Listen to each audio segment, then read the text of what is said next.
Hello, everyone. A pleasant evening to each and every one of you, especially to you, Ma'am Pau. So, this is our assignment or our prelims, the Teacher Awardee. So, without further ado, we will now start by introducing our Teacher Awardee. Next slide, please.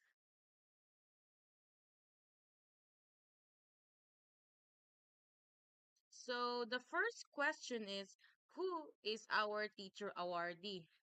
Well, he is known as Mr. Romel Sabidor, and he is one of the most amazing and inspiring teachers that we have ever met. He shared that he had been sustaining himself ever since he was young because his parents weren't around anymore. He was an orphan and he lived under the Marcos Bridge when he was young but due to his passion and skills in arts, he was able to become a chronicle scholar as a cartoonist, which enabled him to support himself and to graduate college. Now, he was chosen as one of the 8 national awardees from different fields of expertise, him being in arts. He earned the Gawad Dakilang Filipino National Awardee natatanging guro ng bayan in Antipolo City at June 2024. So it just happened recently, though he also had more awards other than those. So for the next slide, we have Miss Zoe to answer the first question. So, moving forward to our first question, what is the main contribution of the teacher awardee? His main contribution to society, aside from being a teacher and having an influence in the lives of his students, Mr. Sabidor was able to contribute a lot in the field of arts, as an artist and as a teacher. He wasn't only able to inspire those students and people to love arts, but also share his knowledge and expertise with others, which will enable those students to also develop a more profound understanding about the beauty of visual arts. Additionally, Mr. Sabidor has contributed a lot in the field of education, with him being a national illustrator and regional writer and evaluator in self learning modules. Overall, Mr. Sabidor's contribution is not just limited to the four walls of the classroom, but also extends to the community and the society. I am giving the floor to Miss Eliza to answer the second question. So, what demand in society was addressed? So, nowadays, most parents will discourage their children to take up arts related courses due to practicality. This would lead to a decline of the number of youths interested in arts. So, Mr.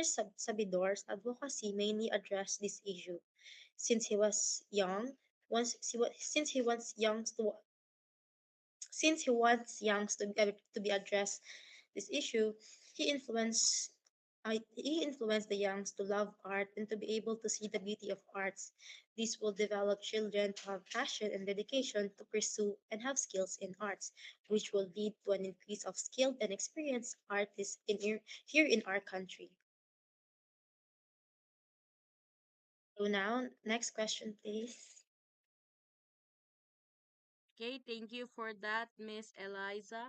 So for the third question, how was the advocacy supported and implemented? Well, Mr. Sabidor's advocacy for promoting a love for the arts among the youth was supported through his role as both an artist and an educator in when he was back in Lapasan, but still he is now an educator, now teaching at Cagayan de Oro National High School, Senior High School. By being actively involved as a national illustrator and a regional writer and evaluator in creating self-learning modules, he integrated arts into educational materials, making it more accessible and engaging for students. His recognition as a Gawad Dakilang Filipino National Awardee further validated his contributions, encouraging more support for his efforts in the field of arts education. Through these platforms, he was able to inspire and nurture the next generations of artists, ensuring that his passion for the arts would continue to influence and impact future generations. Now, for our last question, next slide, please. It is, what have you learned from the teacher's advocacy and methods? Well, in my point of view, I learned that there is more to art than what it seems. Many people consider the arts as a useless passion, something that will never attract wealth or fame. That was the perspective I had growing up, and it was a bit sad for me because I myself is an artist, and my own family discouraged me as I pursue it. However, based on Mr. Sabidor's story, I realized that art helped him become the person he is today, a successful teacher and artist. His journey is the real definition from rags to riches. He started as an orphan living underneath Marcus Bridge, but through art, he was able to rise out of that situation and create opportunities for himself. His advocacy helped me realize that I can be both an artist and a teacher. He showed me that art is neither useless nor weak. He wants the world, especially young artists and struggling individuals, to move forward and to never look back. He uses his power and passion to create a better community where he can help where he can help students and people. His methods of staying strong and motivated are truly inspiring. Now, I want to continue my career in the arts in order to fulfill my own desires and purpose in life. And that is my point of view. Next is Zoe's point of view.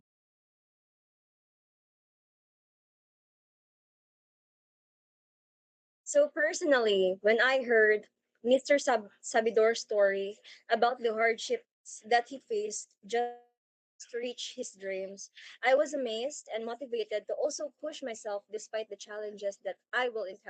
In terms of his advocacy and methods, I realized that indeed passion and dedication can lead you to achieve whatever goals you have in your life. He impacted the lives of many young artists and students, including me, through his artworks and advocacy to influence people to love art. I am not really an art person. I am not into arts, but I was really astonished when he showed us his artworks. Moreover, I learned that it takes courage to build your path towards your dreams. In his pursuit towards his goal in life, if Mrs. Sabidor wasn't courageous enough, he wouldn't have accomplished these awards that he has right now.